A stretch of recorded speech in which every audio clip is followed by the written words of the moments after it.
सबको नमस्कार। हम इस वीडियो में एसएसएलसी के वार्षिक परीक्षा के 2018 के जो हिंदी प्रश्न पत्रिका के विश्लेषण हम करेंगे। एक एक खंड को हम देखते जाएंगे। पहला खंड है गद्य, पद्य और पूरक वचन में निम्नलिखित प्रश्नों के उत्तर एक एक वाक्य में लिखिए। उसमें पहला है सिंगापुर आदिवासी कहाँ के निवासी थे। इसका उत्तर होगा सिंगापुर आदिवासी पूर्वोत्तर भारत के निवासी थे। दूसरा है समय की पहचान कविता में कवि ने किस पर विश्वास करने को कहा है। समय की पहचान कविता में कवि ने आत्मबल पर विश्वास करने को कहा है। तीसरा है इंटरनेट बैंकिंग से क्या लाभ है। इंटरनेट बैंकिंग द्वारा दुनिया की किसी भी जगह चाहे जितना भी रकम हो भेजी जा सकती है। चौथा कलाम और जलालुद्दीन किस विषय पर बात करते थे। कलाम और जलालुद्दीन आध्यात्मिक विषय पर बात करते थे। पांचवा पवन का ताप किसके हुक्म पर चढ़ता उतरता है। पवन का ताप मनुष्य के हुक्म पर चढ़ता और उतरता है। छठवां है परसाई जी को सम्मेलन में क्यों बुलाया गया था। परसाई जी को सम्मेलन का उद्घाटन करने के लिए बुलाया गया था। और दूसरे इसमें हम सही वाक्यांश को जोड़कर लिखे देखेंगे। उसमें क खंड और ख खंड दो भागों में है। इसमें पहला है सेब। सेब के लिए सही उत्तर होगा रंगदार गुलाबी। दूसरा है मकान की छत। ख खंड में मछली की पीठ जैसी। अब तीसरा है रोबोनिल बुद्धिमान रोबोट। बलराम चुगलखोर। अब रोमन संख्या 3 में प्रथम दो शब्दों के संबंधों के अनुरूप तीसरे शब्द का संबंधित शब्द लिखिए। उसमें प्रश्न संख्या 8 ऐसे हैं। मेरा बचपन आत्मकथा ईमानदारों के सम्मेलन में। इसका उत्तर होगा व्यंग्य रचना। प्रश्न संख्या 9 महादेवी वर्मा प्राणी दया की प्रेरणा। और पंडित राजकिशोर, यहाँ पर पंडित राजकिशोर के लिए मानवीय व्यवहार। प्रश्न संख्या 10 तेंजिंग नोर्गे एवरेस्ट पर चढ़ने वाला प्रथम पुरुष। उसी तरह जुंके ताबी। इसके लिए उत्तर होगा एवरेस्ट पर चढ़ने वाली प्रथम महिला या स्त्री। 11वां प्रश्न है पाप का मोल अभिमान। उसी तरह धर्म का मोल दया। सभी 10वीं कक्षा के छात्रों तथा अध्यापकों को मेरा नमस्कार। दोस्तों, अप्रैल 2018 का जो तृतीय भाषा हिंदी प्रश्न पत्र है, उस प्रश्न पत्र का विश्लेषण के अंतर्गत अभी आपने श्रीनिवास सर जी के द्वारा 11 प्रश्नों के उत्तरों का विश्लेषण सुना। तो फिर अब आगे मैं बाबूराव अम्बले आपके सामने उन प्रश्नों के उत्तरों का विश्लेषण प्रस्तुत करता हूँ। तो आइए दोस्तों, 2-3 अंकों के प्रश्नों में 11 प्रश्न है। उनमें से 12वां प्रश्न, कश्मीरी सेब पाठ से क्या सीख मिलती है। तो इस प्रश्न का उत्तर संपूर्ण पाठ पर आधारित पूछा गया है, अर्थात पाठ की जो नीति है, जो सार निकलता है, उसके ऊपर यह प्रश्न का उत्तर बनता है। तो दोस्तों, इसका उत्तर इस प्रकार लिखा जा सकता है। बाजार में खरीदारी करने जाते हैं तो जागरूक रहना चाहिए। जो भी वस्तुएं या चीज़ें लेने हैं, देखकर परख कर लेना चाहिए।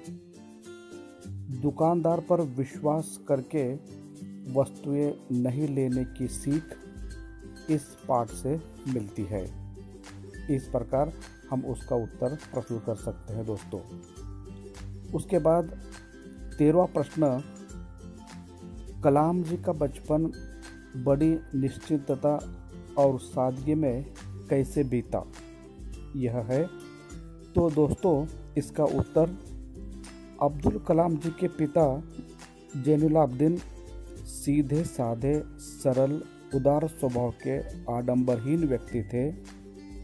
घर में ऐशो आराम वाली चीज़ें रखना अनावश्यक समझते थे, परंतु घर में आवश्यक चीज़ों की कोई कमी नहीं किए थे। इस कारण कलाम जी का बचपन निश्चिंतता और सादगी में बीता। इस तरह इसका उत्तर प्रस्तुत कर सकते हैं साथियों। 14वां प्रश्न है, सोशल नेटवर्किंग साइट का समाज पर क्या प्रभाव पड़ रहा है। तो इसका उत्तर इस प्रकार हम प्रस्तुत कर सकते हैं दोस्तों। सोशल नेटवर्किंग साइट्स देश विदेश के लोगों को जोड़ने का काम कर रहा है। देश विदेश के कोने कोने में रहने वाले लोगों की वेशभूषा, रहन सहन, खान पान, संस्कृति, कला का प्रभाव समाज पर पड़ रहा है। इस तरह इसको हम लिख सकते हैं। उसके बाद 15वां प्रश्न है दोस्तों, बिछेंद्री पाल का बचपन कैसे बीता। तो इसका उत्तर हम इस तरह प्रस्तुत कर सकते हैं। बिछेंद्री का बचपन रोज 5 किलोमीटर पैदल चलकर पाठशाला जाते हुए, कपड़े सिलाई का काम सीखते हुए, अपने बड़े भाई को पहाड़ों पर जाते हुए देखकर स्वयं भी पहाड़ों पर चढ़ना यह सोचते हुए बीता। तो इस तरह हम इस प्रश्न का उत्तर लिख सकते हैं साथियों। इसके बाद 2018 अप्रैल का 16वां प्रश्न है, बाल शक्ति टोली ने गांव की सफाई के लिए क्या क्या काम किया है। तो इसका उत्तर इस तरह लिख सकते हैं दोस्तों। पाठशाला के परिसर को स्वच्छ रखने का गांव की सफाई के लिए रोज 1 घंटा लगाने का, गांव के घरों, गलियों या सड़कों पर जो कुछ भी कूड़ा कचरा गिरा रहता है उसे निश्चित स्थान पर डलवाने का, गांव को हरा भरा रखने के लिए घरों में, गांव में पेड़ पौधे लगाने का काम किया है। तो इसमें के कुछ अंश हम इस प्रश्न के उत्तर के लिए लिख सकते हैं। इसके बाद 17वां प्रश्न है, दिनकर जी ने आधुनिक मानव की भौतिक साधना का वर्णन कैसे किया है? तो इसका उत्तर दोस्तों इस प्रकार हम पेश कर सकते हैं। आज का आधुनिक मानव अपनी प्रखर बुद्धि से भौतिकी के तत्वों को अपने अधीन में कर रखा है, प्रकृति के नियमों को अपनी मेधा शक्ति से वश में कर रखा है। आज आधुनिक युग में भौतिक सुख साधनों का वर्णन कवि दिनकर जी ने बहुत ही सुंदरता से प्रस्तुत किया है। इस प्रकार हम लिख सकते हैं। इसके उपरांत 18वां प्रश्न है, समय का सदुपयोग कैसे करना चाहिए? इस का उत्तर हम ऐसे लिख सकते हैं। समय के महत्व को कवि सियाराम शरणगुप्त जी ने बहुत ही सुंदरता से व्यक्त किया है। वे कहते हैं, समय का सदुपयोग अच्छे कर्म करते समय बहाने न बनाते हुए आलस को त्याग कर करना चाहिए। जो काम करने होते हैं वे कल पर न छोड़ते हुए आज ही अभी करते हुए समय का सदुपयोग कर लेना चाहिए। इस प्रकार हम इसका विश्लेषण उत्तर लिख सकते हैं। इसके बाद 19वां प्रश्न है, कृष्ण के क्रोध को यशोदा कैसे शांत करती है? तो इसका उत्तर ऐसे होगा दोस्तों। बाल कृष्ण माता यशोदा के सम्मुख आकर कहता है, हे माता, भाई बलराम कहता है तुमने मुझे जन्म नहीं दिया, मुझे मोल लिया है।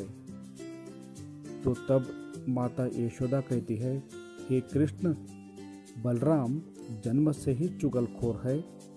मैं गायों की अथवा गोधन की सौगंध खाकर कहती हूँ, मैं ही तेरी माता हूँ और तुम ही मेरे पुत्र हो।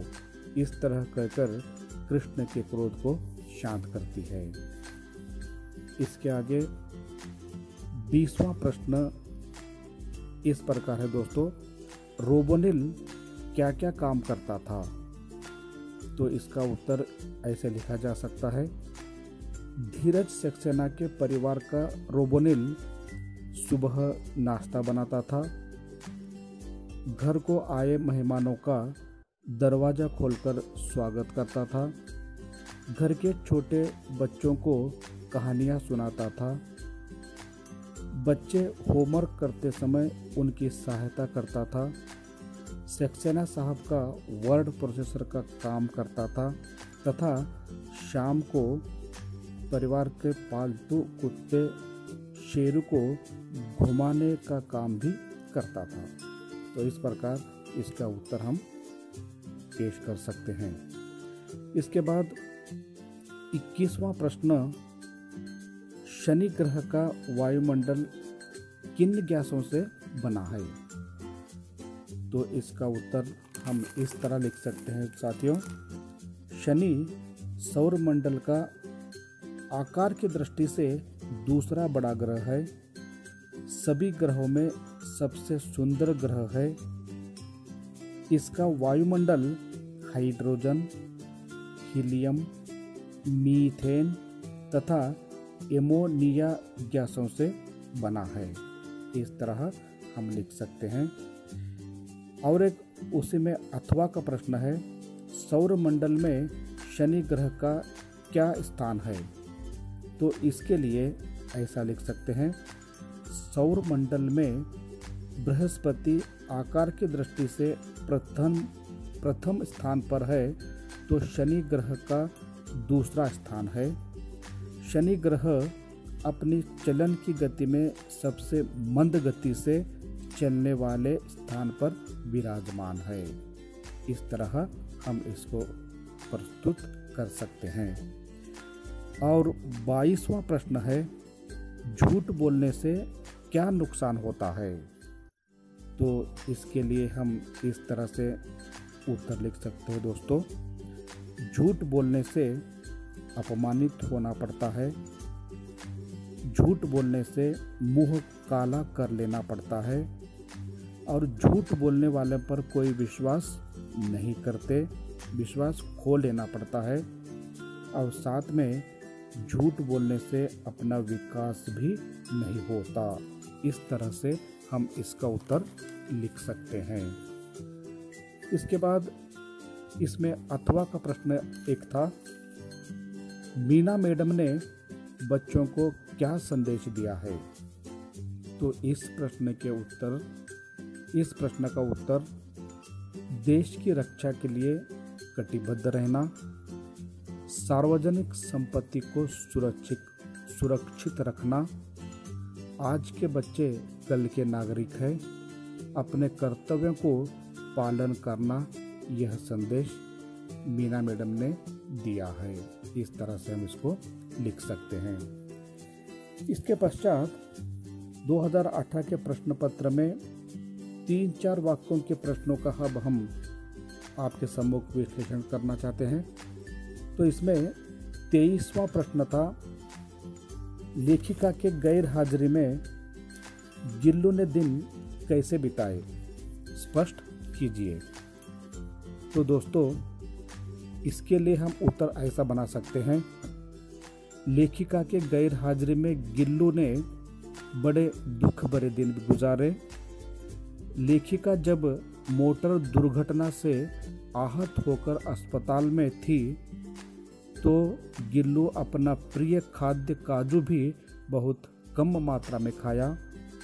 लेखिका के कमरे में कोई आता तो खुश होकर गिल्लू अपने झूले से नीचे दौड़कर आता और दूसरों को पाकर निराशा से फिर अपने घोंसले में जा बैठता। इस तरह गिल्लू लेखिका की गैर हाजिरी में दुखी, चिंतित, बेचैनी भरे दिन गुजारे। इस तरह से हम इसको उत्तर लिख सकते हैं। इसके उपरांत 24वां प्रश्न है, बसंत की ईमानदारी का परिचय सोदाहरण दीजिए। तो इसके लिए हम उत्तर इस तरह लिख सकते हैं साथियों, बसंत ईमानदार और मेहनती लड़का था। पंडित राजकिशोर जी की दी हुई नोट को भुनाकर लौटते समय मोटर दुर्घटना से अपने पैर को खो देता है। फिर भी घर आने के बाद जब उसे होश आता है, अपने भाई प्रताप के द्वारा पंडित राजकिशोर जी के पैसे लौटाने को नहीं भूलता। तो यह उसके ईमानदारी का परिचय है। इस तरह से हम उदाहरण के साथ इसको प्रस्तुत कर सकते हैं दोस्तों। इसके बाद 25वां प्रश्न है, मातृभूमि कविता में प्रकृति का सौंदर्य कैसे वर्णित है? तो इसके लिए हम ऐसे उत्तर लिख सकते हैं दोस्तों, कवि भगवती चरण वर्मा जी मातृभूमि कविता में प्रकृति का सुंदर वर्णन किए हैं। वे कहते हैं, भारत माता की धरती पर जो खेत है वो बहुत ही सुंदर है। यहाँ के वन अमराइयाँ फलों से लदे हुए हैं और यहाँ के जो बगीचे हैं वे तरह तरह के फूलों से सुशोभित है। वर्मा जी आगे कहते हैं, यहाँ की जो प्राकृतिक खनिज संपदा है वो भारत माता को संपन्न बनाई है। इस तरह से प्रकृति सौंदर्य का वर्णन किए हैं। ऐसा हम इसका उत्तर प्रस्तुत कर सकते हैं दोस्तों। इसके बाद 26वां प्रश्न भावार्थ से संबंधित है। तो उसमें यह प्रश्न है दोस्तों, तुलसी साथी विपत्ति के विद्या विनय विवेक साहस सुकृति सुसत्य व्रत राम भरोसो एक। तो इसके लिए हम उत्तर ऐसा लिख सकते हैं साथियों, कविता का नाम तुलसी के दोहे, कवि तुलसीदास, फिर उसके नीचे भावार्थ लिखकर ऐसा लिख सकते हैं दोस्तों। उपर्युक्त दोहे में तुलसीदास जी कहते हैं, मनुष्य पर जब किसी प्रकार के संकट या मुसीबतें आ जाती है तो तब उसका ज्ञान नम्रता तथा विवेक युक्त व्यवहार उसके साथी बनकर उसका साथ निभाते हैं। तुलसीदास जी आगे कहते हैं, जो राम पर विश्वास रखता है वह सदैव साहसी सत्कर्मी व सत्य वचन पालन करने वाला होता है। यह इसका भावार्थ है। ऐसे इस प्रश्न के उत्तर के लिए भावार्थ लिखा जा सकता है दोस्तों। इसके बाद 4-5 वाक्यों के प्रश्न का सिलसिला आता है। उसमें एक प्रश्न है और एक अथवा का प्रश्न है। तो 27वां प्रश्न ऐसा है, कर्नाटक की शिल्पकला का वर्णन अपने शब्दों में कीजिए। तो इसके लिए हम उत्तर ऐसे प्रस्तुत कर सकते हैं दोस्तों, अपने कर्नाटक राज्य की शिल्पकला अनोखी है। बादामी ऐहोले पट्टदकल्लू में जो मंदिर हैं उनकी शिल्पकला तथा वास्तुकला अत्यद्भुत है। बेलूर हलेबीडु सोमनाथपुर के मंदिरों में पत्थर की जो मूर्तियां हैं वो सजीव लगती हैं। श्रवण बेलगोल की एक ही पत्थर में निर्मित गोमटेश्वर की 57 फुट की प्रतिमा विश्व विख्यात है। इस तरह हम इस प्रश्न के उत्तर को प्रस्तुत कर सकते हैं। और उसी में अथवा का प्रश्न है दोस्तों, कन्नड़ भाषा एवं संस्कृति को कर्नाटक के साहित्यकारों की देन के बारे में लिखिए। तो इसके लिए हम उत्तर इस तरह पेश कर सकते हैं, पंप रन्न पन्न कुमारव्यास हरिहर राघवांक आदि कवियों की कन्नड़ भाषा साहित्य सेवा के बारे में, वचनकारों तथा दास परंपरा के भक्त कवियों के बारे में बताते हुए आधुनिक काल में ज्ञानपीठ पुरस्कार दिलवाकर कन्नड़ भाषा संस्कृति की गरिमा को बनाए रखे साहित्यकारों के संबंध में संक्षिप्त में लिखना है दोस्तों। तो इस प्रकार हम इस 4-5 वाक्यों के प्रश्नों के उत्तर प्रस्तुत कर सकते हैं। धन्यवाद दोस्तों। सभी मित्रों को प्यार भरा नमस्ते। इस वीडियो में हम SSLC Hindi question paper analysis of 2018 या 2018वें साल से संबंधित हिंदी प्रश्न पत्र का विश्लेषण कर रहे हैं। अब तक आपने श्री श्रीनिवास सर तथा श्री बाबूराव आमले सर जी का विश्लेषण देखा है। मैं राजकुमार अब हमारे द्वारा प्रश्न पत्र के बाकी पक्षों का विश्लेषण आपके सम्मुख प्रस्तुत होगा। प्रश्न संख्या 28, इसके अंतर्गत मुख्य प्रश्न इस प्रकार से पूछा गया है, निम्नलिखित कवितांश पूर्ण कीजिए। इसके लिए 4 अंक हैं। इसके अंतर्गत जो पहली कविता है वह कोशिश करने वालों की कभी हार नहीं होती, इस कविता से संबंधित प्रश्न पूछा गया है। इसके लिए जवाब इस प्रकार होगा, असफलता एक चुनौती है, इसे स्वीकार करो क्या कमी रह गई देखो और सुधार करो। जब तक न सफल हो नींद चैन को त्यागो तुम, संघर्ष का मैदान छोड़कर मत भागो तुम। पद्य के अंतर्गत एक और विकल्प दिया गया है जो तुलसी के दोहे पद्य से संबंधित है। इसके अंतर्गत इसके लिए जवाब हो सकता है, मुखिया मुख सो चाहिए खान पान को एक, पालई पोसई सकल अंग तुलसी सहित विवेक। अब हम देखते हैं खंड ख से संबंधित व्याकरण भाग को। मुख्य प्रश्न के तौर पर प्रश्न संख्या 7, इसके अंतर्गत इस प्रकार की सूचना दी गई है, जैसे निम्नलिखित प्रश्नों के लिए 4 विकल्प दिए गए हैं जिनमें एकमात्र सही उत्तर है। सही उत्तर चुनकर उसके संकेताक्षर सहित पूर्ण रूप से लिखिए।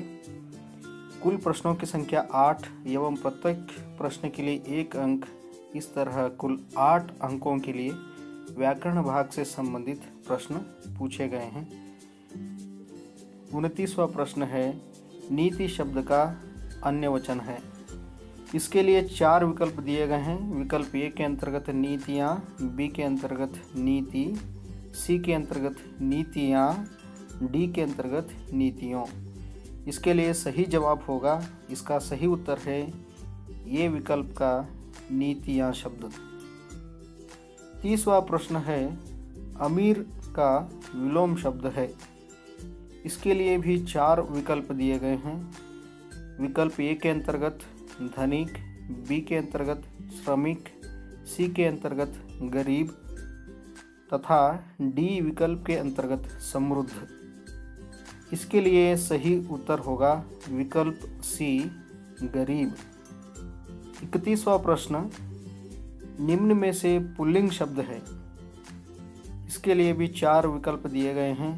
ये विकल्प के अंतर्गत मोरनी, बी के अंतर्गत गाय, सी के लिए हाथी तथा डी विकल्प के लिए भैंस। इसके लिए सही उत्तर होगा विकल्प सी हाथी। 32वां प्रश्न है, परमौषध शब्द में संधि है। इसके लिए 4 विकल्प, दीर्घ, बी के अंतर्गत वृद्धि, सी के अंतर्गत गुण तथा डी विकल्प के अंतर्गत यण। इसके लिए सही उत्तर है बी विकल्प वृद्धि संधि। 33वां प्रश्न है, गाड़ी आने डैश देर है। इस वाक्य में उपयुक्त कारक होगा। 4 विकल्प दिए गए हैं। ये इसके लिए का, बी विकल्प के लिए के, सी विकल्प के लिए से तथा डी विकल्प के लिए में। प्रश्न का सही जवाब डी विकल्प में। 34वां प्रश्न है, क्या तुम थक गई हो। इस वाक्य के लिए सही विराम चिन्ह है। 4 विकल्प दिए गए हैं। ये विकल्प के अंतर्गत प्रश्नवाचक, बी विकल्प के अंतर्गत अल्प विराम, सी विकल्प के अंतर्गत विस्मयादि बोधक, डी विकल्प के अंतर्गत पूर्ण विराम। इसके लिए सही उत्तर है ये विकल्प प्रश्नवाचक। 35वां प्रश्न है, निम्न में द्वंद्व समास का उदाहरण है। 4 विकल्प हैं। ये विकल्प के अंतर्गत दशानन, बी विकल्प के अंतर्गत रात दिन, सी विकल्प के अंतर्गत पंचवटी तथा डी विकल्प के अंतर्गत राजवंश। प्रश्न का सही उत्तर है बी विकल्प रात दिन। 36वां प्रश्न है, दिए गए शब्दों में प्रथम प्रेरणार्थक क्रिया का शब्द है। 4 विकल्प। ये विकल्प के अंतर्गत ठहरो, बी विकल्प के अंतर्गत चढ़ना, सी विकल्प के अंतर्गत घबराहट तथा डी विकल्प के अंतर्गत सिखाना। इसके लिए सही उत्तर है डी विकल्प, सिखाना। अब हम देखते हैं खंड ग से संबंधित रचना भाग। इसके अंतर्गत अपठित गद्यांश, अनुवाद, पत्र लेखन और निबंध से संबंधित प्रश्नों को रखा गया है। मुख्य प्रश्न संख्या 8, इसे हम एक बार देख लेते हैं। प्रस्तुत गद्यांश को ध्यानपूर्वक पढ़कर नीचे दिए गए प्रश्नों के उत्तर लिखिए। इसके लिए 4 अंक हैं और इस गद्यांश को पढ़ने के बाद 4 प्रश्न इससे संबंधित पूछे गए हैं। प्रत्येक प्रश्न के लिए 1 अंक को निर्धारित किया गया है। इस तरह अपठित गद्यांश के लिए कुल 4 अंक हैं। अब हम इसे एक बार पढ़ लेते हैं। प्रायः अधिकांश लोग दूसरों के जीवन का अनुसरण करते हैं, इसी में उनको सुख मिलता है। अपनी ताकत को न पहचानकर दूसरों के पीछे निरुद्देश चलना केवल अंधानुकरण है।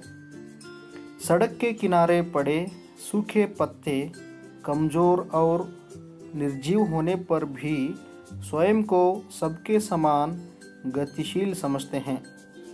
दूसरों के बल पर जीने वाले, दूसरों की नीति का नकल करने वाले कभी प्रगति नहीं कर सकते। वास्तविक प्रगति के लिए मनुष्य को समय के साथ निज बल से आगे बढ़ना चाहिए। निज बल ही सर्वोपरि है, जो मनुष्य को जीवन की ऊंचाइयों तक पहुंचाता है। तो ये है अपठित गद्यांश। इससे संबंधित कुल 4 प्रश्न। पहला प्रश्न, प्रश्न संख्या 37, इसे हम अब देखते हैं। दूसरों को प्रायः सुख कैसे मिलता है? इसके लिए जवाब होगा, दूसरों को प्रायः सुख दूसरों के जीवन का अनुसरण करने से मिलता है। अगला प्रश्न है प्रश्न संख्या 38, अंधानुकरण से क्या तात्पर्य है? इसके लिए जवाब होगा, अपनी ताकत को न पहचानकर दूसरों के पीछे निरुद्देश चलना। अगला प्रश्न है 39वां प्रश्न, सड़क के किनारे पड़े पत्ते कैसे हैं? इसके लिए सही जवाब होगा, सड़क के किनारे पड़े पत्ते कमज़ोर और निर्जीव हैं। अगला प्रश्न है 40वां, मनुष्य जीवन में ऊंचाइयों तक कैसे पहुंच सकता है? इसके लिए सही जवाब होगा, समय के साथ निज बल से आगे बढ़ने से मनुष्य अपने जीवन में ऊंचाइयों तक पहुंच सकता है। मुख्य प्रश्न के अंतर्गत 9वां प्रश्न है, निम्नलिखित वाक्यों का अनुवाद कन्नड़ या अंग्रेजी में कीजिए। इसके लिए 4 अंक निर्धारित किए गए हैं। प्रत्येक प्रश्न के लिए 1 अंक, इस तरह कुल 4 अंक। 41वां प्रश्न इस प्रकार है, एक सेब भी खाने लायक नहीं था। इसके लिए कन्नड़ में अनुवाद होगा, ಒಂದು ಸೇಬು ಕೂಡ ತಿನ್ನಲು योग्यविಲ್ಲ। अगला प्रश्न है, स्टेशन पर मेरा खूब स्वागत हुआ। इसके लिए कन्नड़ में अनुवाद होगा, स्टेशन बಳಿ ನನಗೆ ಬಹಳ स्वागत ಮಾಡಲಾಯಿತು। 43वां प्रश्न, कर्नाटक में चंदन के पेड़ विपुल मात्रा में हैं। कन्नड़ में इसके लिए अनुवाद होगा, ಕರ್ನಾಟಕದಲ್ಲಿ ಶ್ರೀಗಂಧದ ಮರಗಳು ಹೇರಳ ಪ್ರಮಾಣದಲ್ಲಿವೆ। 44वां प्रश्न, तालाब में एक मछली तैर रही थी। इसके लिए कन्नड़ में अनुवाद होगा, ಕೆರೆಯಲ್ಲಿ ಒಂದು ಮೀನು ಈಜುತ್ತಿತ್ತು। 10वां मुख्य प्रश्न, पत्र से संबंधित है। इसके अंतर्गत विकल्प के आधार पर एक और पत्र भी पूछा गया है। व्यवहारिक पत्र तथा वैयक्तिक पत्र, इन दोनों पत्रों से संबंधित प्रश्नों को यहाँ पर पूछा गया है। प्रश्न संख्या 45। पहला पत्र इस प्रकार है, अपने भाई की शादी का कारण देते हुए प्रधान अध्यापक के नाम छुट्टी पत्र लिखिए।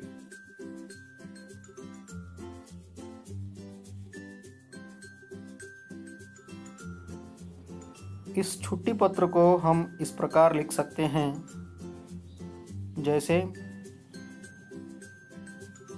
दाहिनी ओर दिनांक, जैसे दाहिनी ओर छात्र दिनांक लिख सकते हैं और बाईं ओर ऊपर प्रेषक और उसके नीचे छात्र अपना नाम लिख सकता है। कक्षा अगर विभाग हो तो फिर विभाग के बारे में भी लिख सकता है। फिर उसके नीचे हाई स्कूल का नाम या प्रौढ़शाला का नाम लिख सकता है। फिर उसके नीचे वह जिले का नाम लिख सकता है। उसके पश्चात छात्र को सेवा में लिखना पड़ेगा। फिर वहाँ पर प्रधान अध्यापक छात्र लिख सकते हैं, पाठशाला का नाम उसके नीचे लिख सकते हैं और उसके नीचे जिले का नाम लिख सकते हैं। उसके पश्चात छात्र महोदय या महोदया इन दोनों शब्दों का प्रयोग कर सकते हैं। उसके पश्चात विषय से संबंधित छात्र एक पंक्ति लिखते हैं। जैसे प्रश्न के अंतर्गत 2 या 3 या कितने दिनों के लिए इस विषय के प्रति मांग नहीं की गई है, इसलिए छात्र 2 दिन या 3 दिन से संबंधित छुट्टी के लिए आवेदन पत्र लिख सकते हैं। जैसे 2 दिनों की छुट्टी के लिए पत्र। इसके अलावा छुट्टी के लिए विनती। इस प्रकार आप अपनी सुविधा अनुसार छुट्टी के संबंध में एक पंक्ति विषय के अंतर्गत लिख सकते हैं। उसके पश्चात आप पत्र के कलेवर के अंतर्गत इस प्रकार से लिख सकते हैं, जैसे उपर्युक्त विषयानुसार आपसे सविनय निवेदन है कि मैं अपने भाई की शादी में भाग लेने के लिए बेंगलुरु जा रहा हूँ, इसलिए मैं 2 दिन तक स्कूल में उपस्थित रह नहीं पाऊँगा। मुझे दिनांक 20/12/2017 से 21/12/2017 तक 2 दिन की छुट्टी प्रदान करने की कृपा करें। फिर उसके पश्चात छात्र धन्यवाद लिख सकते हैं। फिर उसके बाद बाईं ओर अभिभावक के हस्ताक्षर यानी पालकों से संबंधित हस्ताक्षर। फिर उसके नीचे स्थान को लिख सकते हैं। उसी प्रकार दाहिनी ओर आपका आज्ञाकारी छात्र अथवा भवदीय शब्द का प्रयोग कर सकते हैं और उसके नीचे छात्र अपने नाम को लिख सकते हैं। विकल्प के तौर पर जो अगला पत्र है वह व्यक्तिगत पत्र के अंतर्गत आता है। पत्र से संबंधित प्रश्न इस प्रकार पूछा गया है कि शैक्षिक प्रवास के लिए पिता से 2000 रुपये मांगते हुए उन्हें एक पत्र लिखिए।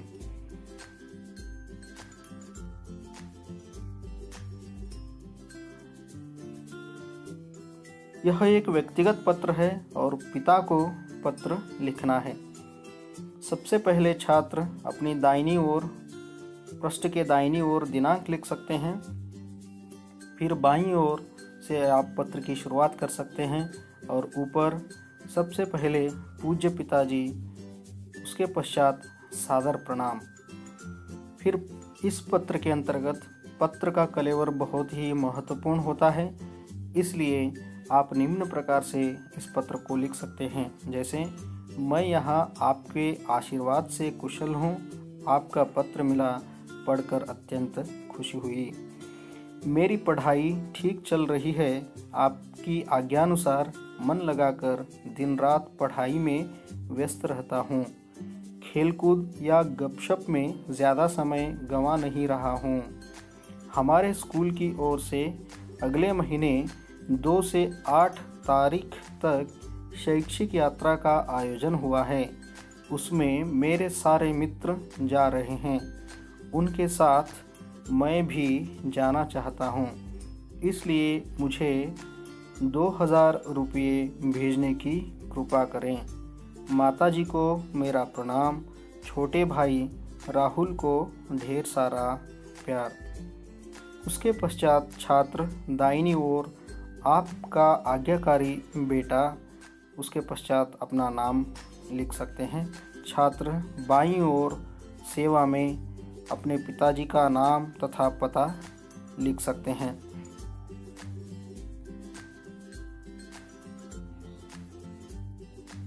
मुख्य प्रश्न के अंतर्गत जो 11वां प्रश्न है वह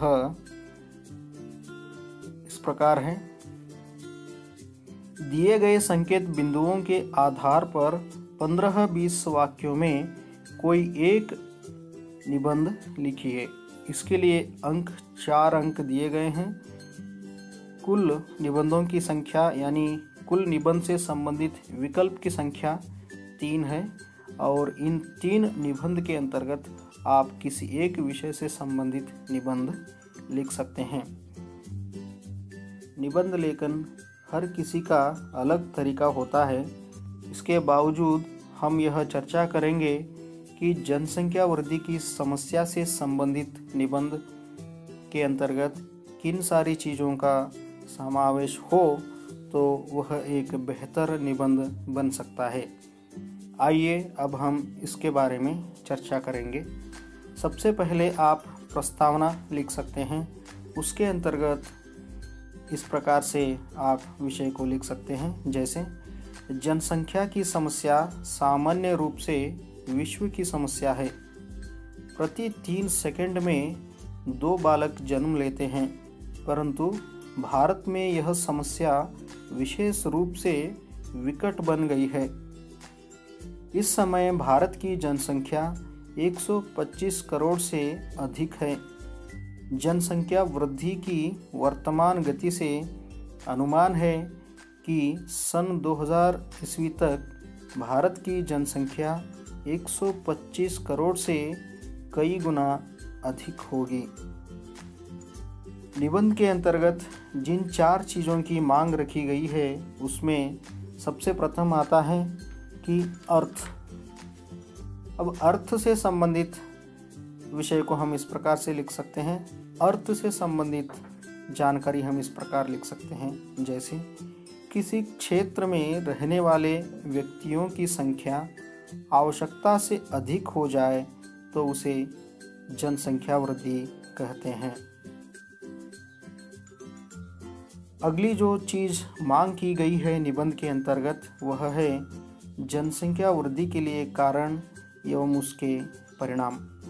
पहले देखते हैं वे कौन कौन से कारण हो सकते हैं।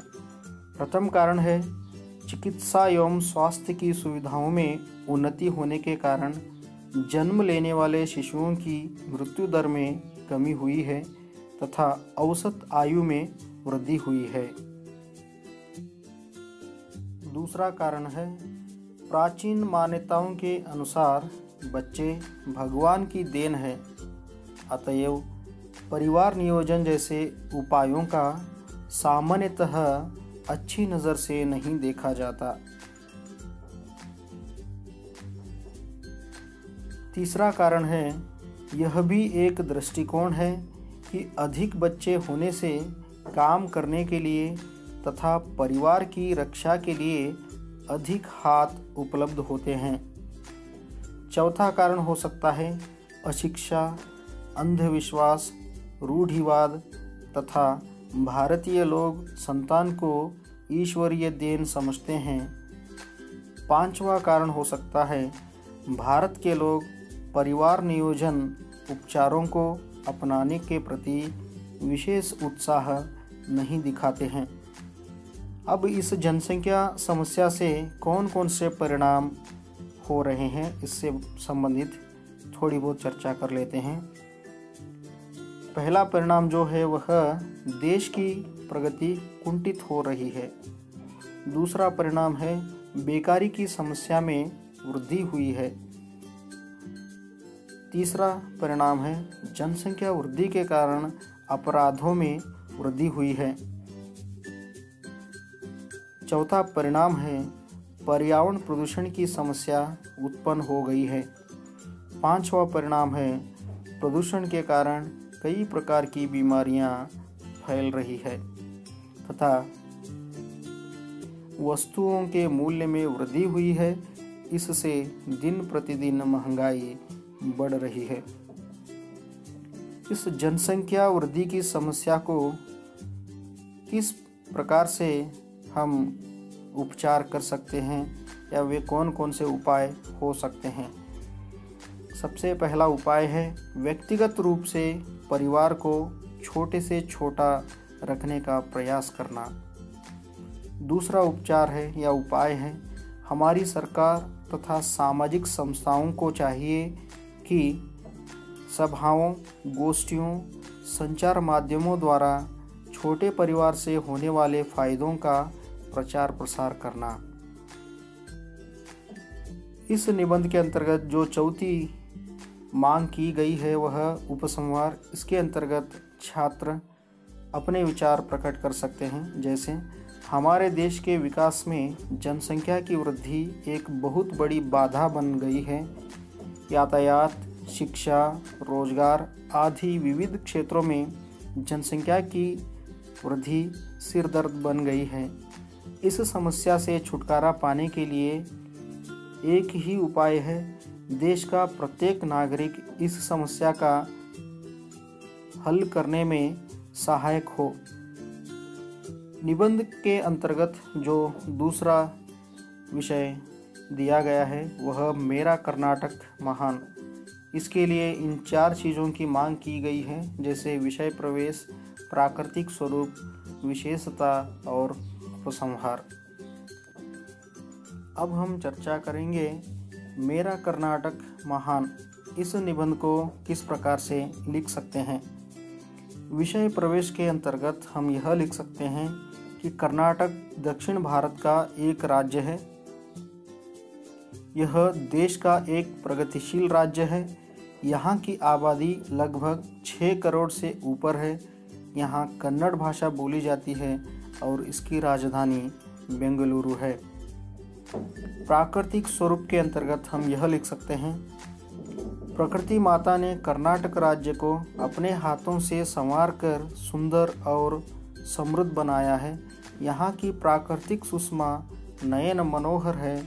पश्चिम में विशाल अरबी समुद्र लहराता है। इसी प्रांत दक्षिण से उत्तर के छोर तक फैली लंबी पर्वतमालाओं को पश्चिमी घाट कहते हैं। इन्हीं घाटों का कुछ भाग सह्याद्री कहलाता है। विशेषता के अंतर्गत हम इन सारी चीज़ों को लिख सकते हैं, जैसे बेंगलुरु बड़े बड़े उद्योग धंधों का केंद्र है।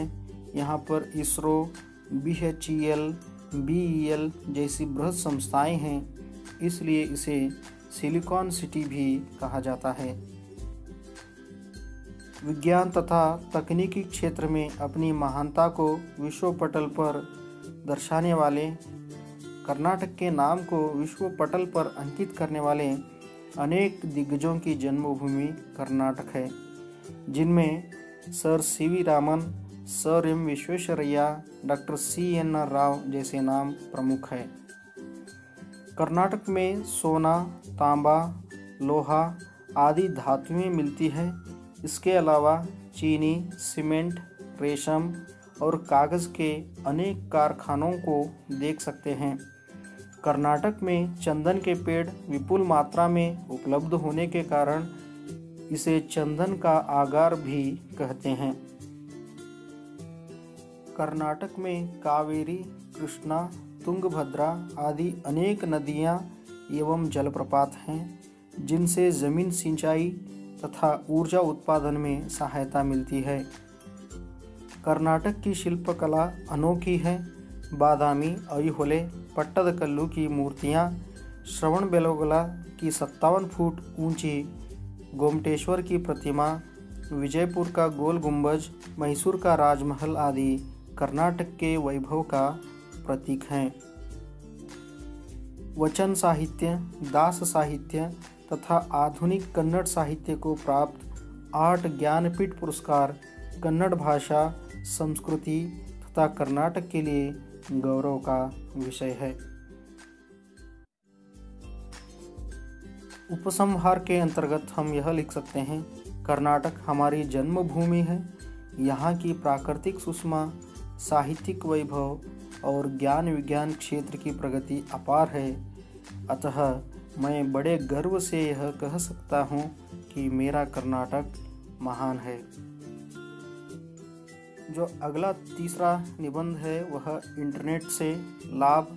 इसके अंतर्गत कुल 4 विषयों के प्रति मांग की गई है। सबसे पहले इंटरनेट का अर्थ, उसके बाद उपयोग, वर्तमान आवश्यकता तथा उपसंहार। इस प्रकार 4 चीज़ों की मांग की गई है। अब हम देखते हैं कि इंटरनेट से संबंधित निबंध को हम किस प्रकार से बेहतर लिख सकते हैं। सबसे पहले प्रस्तावना। इसके अंतर्गत हम वैज्ञानिक आविष्कारों ने मानव जीवन को बहुत ही सुविधाजनक बनाया है।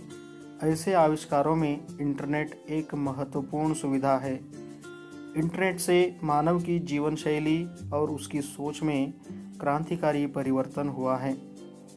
इसके पश्चात आप अर्थ के अंतर्गत इस प्रकार से लिख सकते हैं, जैसे अनगिनत कंप्यूटरों के कई अंतर्जालों का एक दूसरे से संबंध स्थापित करने के जाल को इंटरनेट कहते हैं। उसके पश्चात आप इंटरनेट से होने वाले उपयोग के बारे में निम्न प्रकार लिख सकते हैं, जैसे इंटरनेट द्वारा पल भर में बिना ज़्यादा खर्च किए कोई भी विचार हो, स्थिर चित्र हो या वीडियो चित्र हो, दुनिया के किसी भी जगह पर भेजा जा सकता है। इंटरनेट द्वारा घर बैठे बैठे खरीदारी कर सकते हैं, कोई भी बिल भर सकते हैं। इंटरनेट बैंकिंग के द्वारा दुनिया की किसी भी जगह पर चाहे जितनी भी रकम भेजी जा सकती है।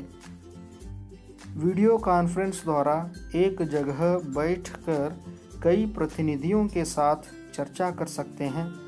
आईटी और ITES जैसी संस्थाओं का प्रवेश इंटरनेट से संभव हुआ है। इनसे अनगिनत लोगों को रोजगार मिल रहा है।